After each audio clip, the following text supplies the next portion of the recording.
Hello, so today we're going to do a patch review. So this is going to be the last patch of Magic and Mayhem. So if this is TFT set 12, these next 2 weeks that are going to be upcoming are going to be the last 2 weeks, and it's going to be already set 13. So we expect to see a really small patch, and so we're just going to get straight into it. Just small adjustments, of course, because the set is ending and it's going towards like the end of competitive TFT for the set, of course. So they don't want to shake up too much, but we'll just go over it just for the sake of completion and everything else. So in terms of system changes, there's going to be the 4-cost champions now getting some extra health. I think the, not 4-cost, sorry, excuse me, 4-star champion. So that is like, you know, sometimes in worth the wait, you'll usually hit a 4-star. Just going to be a little bit more like, you know, intense, cool, gives that like high roll fantasy effect. And the HP might be really significant on certain units. I feel like 4-star Jace has been a menace a lot of the time, so 4-star Jace with the extra HP and Shapeshifter, like I think that's gonna be like giga broken. It's gonna be like one of the best things you can hit now. Stuff like that might matter a lot, especially on those frontline units. Charms, so now they're making a lot of the charms that now cost 1 gold or health to cost like 1 gold or health less.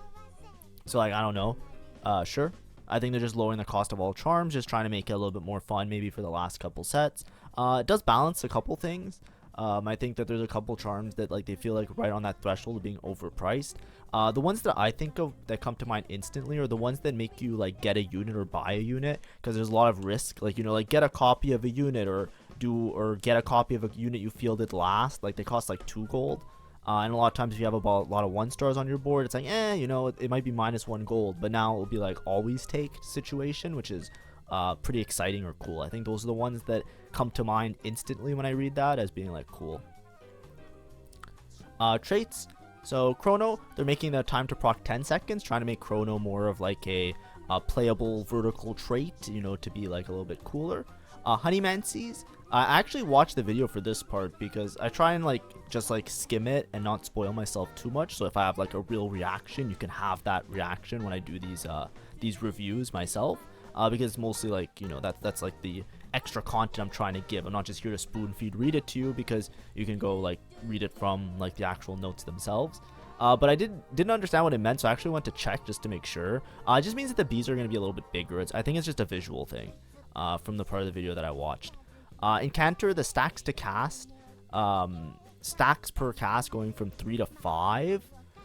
Feels like a pretty good buff. I think like if I understood it correctly, I believe that's just gonna make it easier for like Syndra and Cassio to gain their AP faster, so they ramp up a little bit better. It really matters with Syndra, I think, especially since you don't really want to build too much attack speed on her anymore. You really want to go for like an AP build with the modified Syndra. So, you know, of course, that's something cool. They're adding a Prismatic Shapeshifter trait. Usually with Shapeshifter, in order to hit 8, you'd need 1 emblem. So in order to hit 10 Prismatic, like you'd need 3 emblems. So I don't really care about this. This is like something that's never really gonna happen in most people's games. So, you know, if it does happen, it's like, yeah, whatever. That's like fun and cool. Same with Sugarcraft. They're making 8-piece Prismatic. It's like, yeah, like, you know, you need to hit 3 emblems for that, so it doesn't really matter to me that much. But, you know, if you're somebody who likes to chase vertical traits or in other game modes, thinks that's gonna be really fun, that's for you. There you go. Some extra Prismatic traits, which is cool.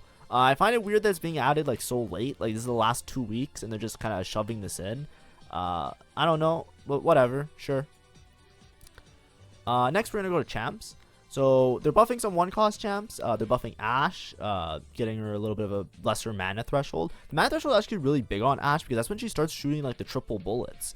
So having that happen a little bit earlier is going to be pretty nice if you're playing Ashe reroll. If you ask me for the last couple patches, I'll tell you many times, like, I don't really think a lot of these 1-costs needed to be buffed or changed, or rerolls in general. But this is the route that they're going. They really want to like strengthen some of the lesser rerolls instead of like bringing down the power of some of the higher level rerolls, right? So you know, sure, if you're a multi-striker enjoyer, Ashe is gonna be a little bit stronger. Warwick also is gonna be a little bit stronger. 1 AD doesn't seem that much, so I wouldn't freak out about it. But if you know, Warwick reroll is one of the best performing rerolls if you have a spot for it. Really enabled by certain things like shields up, and if you have a lot of Warwicks early, scales into late game. 6 Vanguard Warwick is all you need. They got rid of Vampiric Scepter because of how damning it was. If you saw somebody with Vampiric Scepter Warwick, they just basically were going first. But you know, it's cool. Just play your vertical vanguards with Warwick, and you should get some placements there. Small buffs to Jace. They're giving a little bit more of like a a little bit of a buff on 1 and 2 star Jace for spell AD percentage. So that's like when he slams his hammer, how much damage he does, if I'm not mistaken. Sure. A little bit of a Jace buff. Like I said, I think worth the wait. Jace might be really, really playable as opposed to being a little bit more of a situation. In terms of 2 costs, they're buffing Akali. 10 AD is a lot. I saw this the first time. I don't know how to like look at that. That's base AD. Like, I feel like they're really going in on Akali here, like either Warriors or Kassadin. This is a change that is surprising to me because it seems massive. Now, maybe I don't understand correctly how powerful it is because I'm not a big Akali believer. I'm saying, like, you know, for a patch that's supposed to be like winding down towards the end of the set, that to me is like what? But you know, maybe I'm wrong. But you know, definitely hold on to some Akalis come Wednesday. That's all I'll say, right? Just make sure you hold on to some Akalis. Akali multi-striker, Akali with Pyro. Akali Pyro is one that's really slept upon, but it was something that existed in like the first half of the set, just really hard to play around it. But like 3-star Akali with 5 Pyro, she literally just deletes the whole board already. If you ever had a really niche spot to try it out one time. So you know, like Pyro Akali,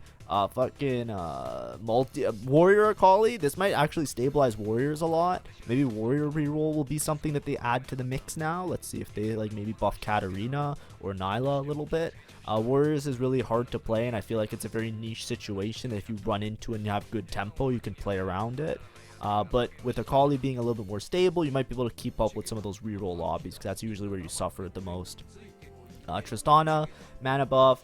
Kassadin, mana buff, sure. I think multi-strikers in general, just all around getting buffed. Be ready for multi-striker reroll.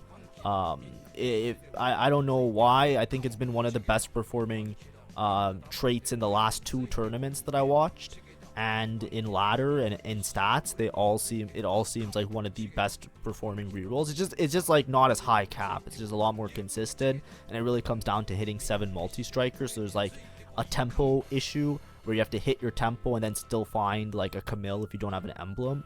So it's a little bit awkward. I think that's the main gatekeeping factor of it. But now if you have a spot for, like, if you start the game off with a multi-striker emblem or a multi-striker spot, it seems kind of broken. So, you know, be ready for that. Zilean, they're doing like all these buffs to him, but the main thing is that they're taking away his stun duration, or not taking away, they're making it a little bit less from 1.25 to 1. So just be careful, like maybe Zilean doesn't swing some of those fights as much. A lot of times Zilean was so good because not only is he a 3 trait that he fits in many traits, Berserker and Chrono are team-wide buffs a lot of the time, so they help out your team significantly. So he's a very useful unit to have. And then the stun is one of the best things in the game. Just for a 2 cost, you throw him in, you can sway the fight very easily, right? Especially if you have like melee, if you're in a melee matchup, you just stun somebody, you can completely change the outcome of the fight. So, you know, buffing his damage a little bit and making the stun a little bit less, just make him a little bit less egregious. Jinx, this is a little bit of a Jinx like back and forth we have going on here. Last patch I talked about how Jinx was getting a 5 AD buff, and I said like that seems kind of dumb.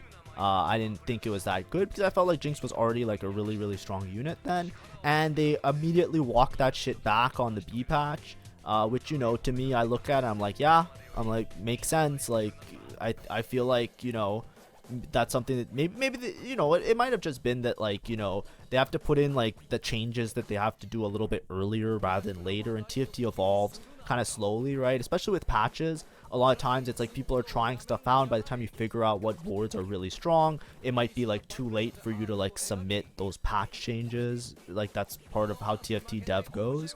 But that's okay. They're giving her 1 extra AD. It doesn't seem that significant. I wouldn't worry about it. But Jinx Wukong is not getting nerfed, so, you know, it's been really strong the last patch. So just be ready for like 400 Jinx Wukong. It's gonna continue to be relevant. Like I said, winding down the set, nothing new here. Swain's getting a lot of buffs. I think the secondary HP gain buffs is actually quite scary because especially in like reroll Swain setup, they buffed Incanters. If you don't know, there's also Nico on this list, getting a bunch of armor and MR. Nico and Swain are like the hallmark front line for like a Syndra Cassio reroll. That was a very strong comp. It works really well with something like 2 tanky, and like you just play shapeshifters in the front line, and then Cassiopeia and Syndra in the back line. The main thing that I'm looking at here is that, like, you know, with the Incanter buffs, you might notice that like that comp that has been a little bit more niche, like a little bit more like you have a really good spot for it, it might be a little bit more like forcible, like actually good, because the Swain buffs, the health gain seems pretty strong, especially for like the 1 and 2 star variations, and the armor and MR is a lot for Nico, so I think Nico is going to be pretty stable as a unit to play around. This part is really exciting, but it's more like a little bit too late for me. Fiora's getting a 5A debuff, which is massive. So Fiora, they're trying to make her a little bit more relevant. This is just like all around buffs to a lot of the 4 costs that haven't been performing as well as they could have. Like Karma's getting some buffs on the 1 and 2 star. The 2 star especially seems pretty significant, like the increase in spell damage. Varus, Gwen, Nasus. The problem is, it's just like, you know, the set's kind of winding down by now. I would have loved these changes like 3 or 4 patches ago. I would have loved these to be like if this was a change like 4 weeks ago, I would have been super excited to play the game. But now I'm kind of more in the gear of like playing set 13, because that's going to be coming out oh my god, this is going to be coming out pretty soon. I almost said pretty soon. But either way, if you're a fan of 4 costs, like this might help out Warrior Karma board, which has been really suffering towards a lot of the reroll comps. If you're playing around like Pyro with like Varus, or Blaster Varus, excuse me. Pyro Varus is kind of shit, but Blaster's Varus, like 4 Blaster in front line, or the previous board that you used to play with like Varus Arcana, some of those might be a little bit better, but I wouldn't stress out too much about these, because a lot of, like, you know, we saw a lot of changes to multi-strikers and none of the other rerolls were nerfed. If your lobbies are mostly everybody rerolling, which is how my lobbies kind of work out to be, then it's still going to be a reroll meta. Primarily, it just might make it so you have maybe a couple outs now. Like, you know, I play the warrior line a lot, so this is nice for me. You know, if I for me at least, when I don't have a spot for another reroll, like a low cost reroll, I usually just like default to try and play warriors a lot of the time. And you probably saw it in a couple videos in the last 2 weeks. I played like 3 or 4 warrior games, where maybe I shouldn't have. Maybe I should have played something else. But, you know, I'm a fan of melee 4 cost units and stuff like that. That's like my specialty is the melee units, I would say. I just play so many of them every single set. I love me a do it all, you know, tank frontline damage dealer. So, you know, it's fine. It's cool. All good changes though. These just make like maybe some 4 cost outs a possibility, but I wouldn't structure your game plan around Fiora and Gwen, just by the nature of having difficulty getting there if everybody else is rerolling. If people are playing a bunch of 4 costs, you can play them. Then we have some small Xerath changes, just some overall damage increase. There's also like the increase in Transcendent and Masked Transcendent chance. I think that's like to roll your higher level Xerath charms. So, you know, this is like making it more like if you find a Xerath and you can play the Xerath on your board reliably, you can get some of those like Giga Xerath charms. I would have like some of the 4 cost, I would have loved to see this change a little bit earlier, because it really incentivizes you to try and get to those higher levels to find a Xerath now to cap out your board really high. There's some very game-winning charms that Xerath has, like the one where it gives you like a support item and an Ornn item and shit like that. It just absolutely puts you up so many resources, and can literally just put your spot from like, you know, a top 4 to like a top 1.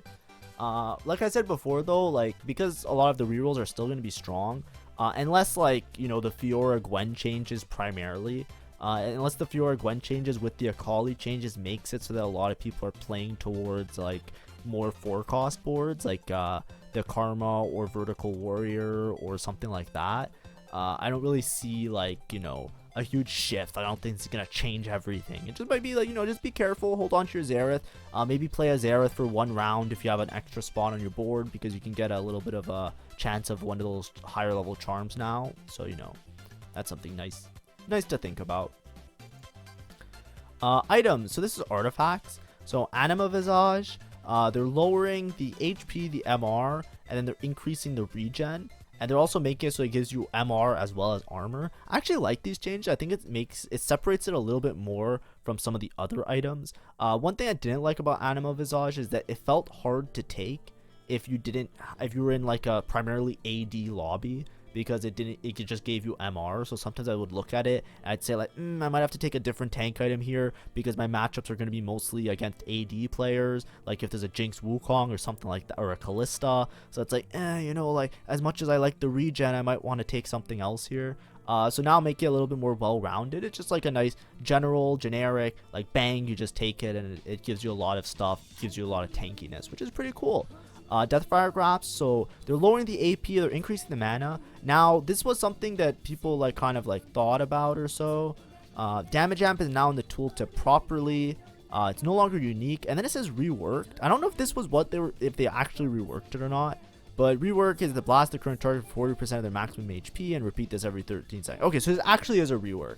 What I've been hearing is that for the longest time, Deathfire Grasp was bugged. It gave you like a damage amp, and that's like the third bullet point here. The damage amp would last the entire fight instead of just lasting the first couple of seconds, like it says in the description. Now that was a bug, and obviously makes the item better. But Deathfire Grasp still wasn't that great of an item, even compared to like a lot of. It was like a last pick. It wasn't like anybody's like broken like some of the other Ornn artifacts.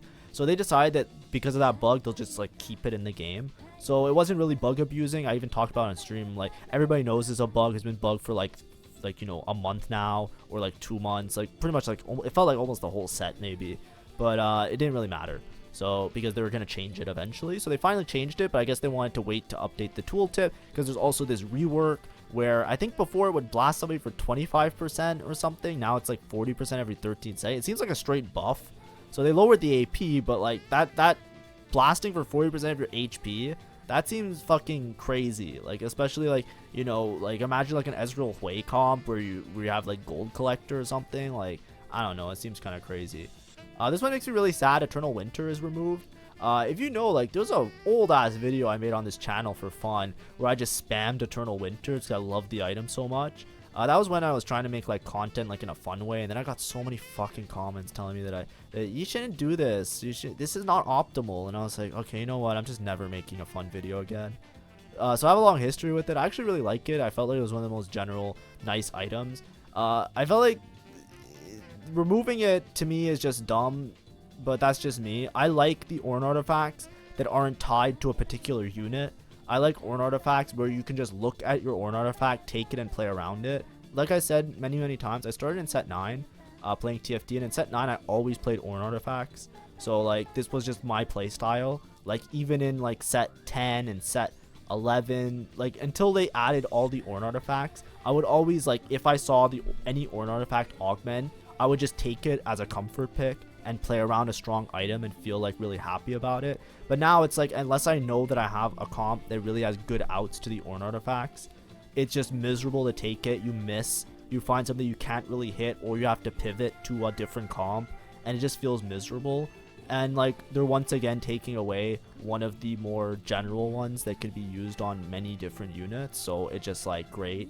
But as compensation, they're getting rid of Forbidden Idol, so cause fuck that one. They said that in set 13 there's gonna be units that are gonna be having HP shields and stuff like that, so Forbidden Idol was probably way too broken to balance for the next set, so they just removed it. So I think that's fine as well. Gambler's Blade, a little bit of buffs. Hull Crusher, they're giving some AD and AP. I think that's pretty good. Hull Crusher was usually just tank stats, but a lot of times you found it on a carry anyways because of how good the stats were. So giving AD and AP, it might be really, really strong now. So that's cool. And Horizon Focus, now they're making it so that if you put multiple on the same unit, it wasn't an exclusive item to stack multiple Horizon Focus, but the Horizon Focus, it's like when you stun, they lose 30% of their HP. If you put multiple Horizon Focus on the same unit, that didn't stack. They would only lose 30%. Now what they're saying is, like, if you stack 3 Horizon Focus on a unit, they'll lose 90% HP, which is fucking broken, but that's like a very what the forge situation, right? Which of course you're kind of playing towards the Exodia outs in those cases. Artifact changes some more. Lich Bane, less mana, now grants some attack speed. They're trying to make it like a little bit more rounded. I think that's cool. Light Shield Crest, they're this one hasn't been that relevant recently, but they're just making it so it gives you more armor and MR. And they're making it for the shielding to be higher. This one might actually be broken. Light Shield Crest scales off the armor and MR that you have. So a lot of times you do like Light Shield Crest, Gargoyles, and then scale. It actually has more starting armor and MR, and it also has a higher percentage, so that's pretty cool. Mittens, they're making the damage reduction higher, which is cool. Prowler's Claw now gives HP, and they're lowering the AD. I don't know, Prowler's Claw always felt like a grief item to me, but it's really situationally good, so whatever. I don't know if it's any good. I'd have to play games. Seeker's Arm Guard, they're making it so that it's just all around like buffed. And they're making the size increase with the stack, so I guess it try and like make visually look more interesting to the player, like that power fantasy feeling. Silvermere Dawn, they're increasing the armor and MR, but they're decreasing the AD. I think that's fine. This item has been very, very strong on certain units, especially if you get into like a really, really like strong or an artifact setup. Like a lot of these, I feel like are getting adjusted because of What the Forge, right? All the ones that you hit and you're like, holy shit, I'm gonna win with What the Forge, seems to be getting nerfed a little bit, but all the ones that are a little bit like, I don't really like this, is like a little bit thing. Sniper's Focus, increasing the range, that's cool. Spectral Cutlass now grants 40 armor and MR. I think that's more along the lines of a lot of the other Ornn artifacts. I felt like Spectral Cutlass was very understated, but maybe that's just me. Trickster's Glass, they're making the mana reduction a lot less. That's actually really significant if you're using on certain frontline units like Trickster's Glass, Tom Kench, like units that don't cast for a very long time. It was really bad on. So making that 10% instead of 30% makes it so that like the second unit can maybe get an ability off, which is kind of interesting. And then they're buffing Unending Despair. I don't know why. I think it's already one of the best. I think Unending Despair is the best performing Ornn artifact that you can get. Like there's conditions for it, but if you deep dive into stats, like if you are unconditional because of so many units that have shielding and like early game units that have shielding, right? It is one of the best items you can get. Because you can put it on Blitzcrank in your early game, Mordekaiser's fucking broken and you can hold it later, and then the whole Vanguard trait, any Vanguard, is like an okay user of Unending Despair, and it did so much damage that a lot of times, like your early game into late game, it was one of the best Ornn artifacts to take. I don't have the exact stats to show you guys, and we're not going to get into that, but it's just crazy that they're buffing it to me. Because like I said, like if there's already something that's contender under some circumstance to be one of the best items, I don't think it should be in the short list of getting buffed, you know what I mean? But you know, that's just me. We'll see if it gets B patched like last time I said the same thing, but it's okay. I think now we're just gonna go to augments. We're actually winding down. We're trying to go through this pretty fast. I don't want to waste too much of your guys' time, but you know, there's some people that started the set a little bit late, and maybe you're doing like your main grind sesh now. A lot of people like to grind to try and hit their highest rank right before the season ends, so I want to make sure I do my due diligence and explain to you all this stuff. Placebo, they're decreasing the attack speed. I think it's just a meme. I don't imagine this ever made a difference. I think this is just a meme. Like they buffed it from 1 to 2 and now they're nerfing it. Whatever, cool. Golden Quest, they're lowering that gold threshold by 10. It's actually pretty significant. Golden Quest is one of those augments. That's the one where you have to like you get like a legendary unit upgraded, so a 5 cost 2-star, and you get 2 items for it, an Ornn artifact and another item. It used to be very, very broken, and then they kind of nerfed the gold required to like being really, really high, and then it became like really hard to play. The higher your rank, this isn't like an insult to anybody, by the way, like I'm in master. If you look at master level stats, it doesn't do that well, but if you switch it to like GM and challenger, it is one of the best augments, because if you have like a really good spot for it, it still gives you an insane cash out, right? A 2-star 5 cost with full items. If you're playing around like a 4 cost 5 cost board, really good players will be able to cash it out and convert that into a win many, many, many times, as long as they like actually get to the cash out with like enough lives, like enough HP to survive a couple hits to like stabilize their board. So it's like, you know, this augment has been very gate kept by skill. If you were very, very good at the game, like, you know, I can't speak, I'm not good at the game, I fucking suck at 1-turn conversions, right? Like I'm not that old, but trust me, I feel like a fucking, like, I feel like old, you know, when I'm playing these type of rounds. Like, you can watch me, I'm like, call me grandpa in the chat, you know what I mean? Like, I am bad at these things, so like, this is obviously a good buff for me, but I'm just saying, like, on the widespread, this was a very high skill augment, and if you were able to cash out, it was very strong. So I understand why they're making it a little bit more accessible to everybody. But if you watch competitive TFT or like higher level TFT, you'll probably notice that like this might be a little bit of the like crazy one.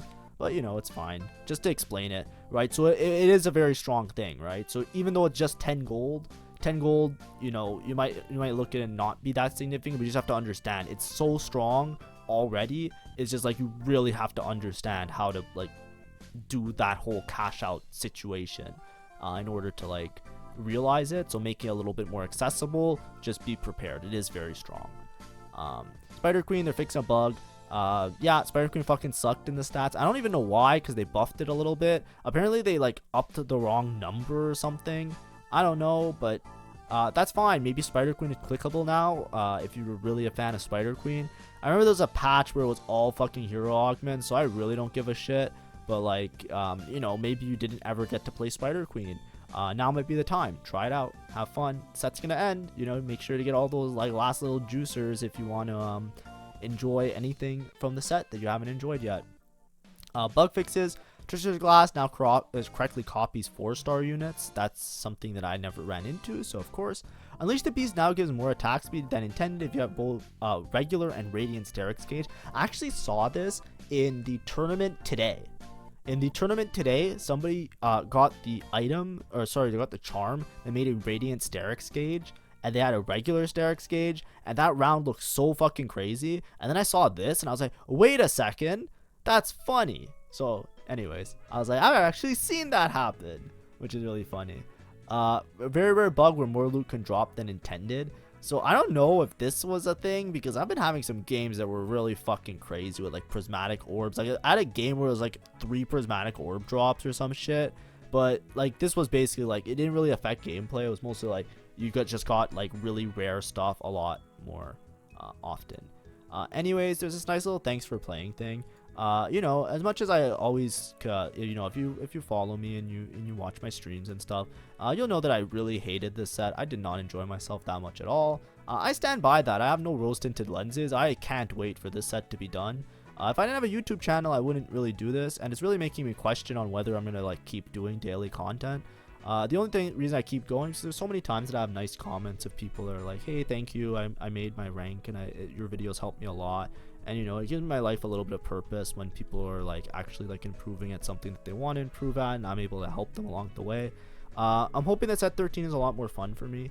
I hope that it plays more to like the stuff that I like, and a little bit less of like more like the way this set has been balanced, which is totally fine. If you enjoyed this set, by all means, I hope you have fun in the last 2 weeks. I'm gonna try my best. I'm gonna play a little bit more, and then as soon as set 13 PBE comes out, we're gonna switch over to PBE content. And yeah, thank you for enjoying my content for set 12 for most of the time. There will be a couple more VOD reviews and maybe some other little like tier list stuff coming up in the next week. But then come the 13th, it's gonna be PBE games all the time for set 13, and probably before then they're gonna start releasing like the traits and the units, and we're gonna do lots of coverage on that. So just around 1 week until we start talking about set 13. Also, I don't know if I mentioned at the beginning, but just in case I didn't, make sure to like and subscribe Dog's channel. He's TFT dev. He does these amazing videos that I always use as the basis of me reacting to them. So by all means, please go like and subscribe to Dog to show your support to the TFT community as a whole, just like I have. And thank you for watching, and hopefully you have a great day. Enjoy the rest of set 12, and yeah, I'll see you guys around. Bye bye.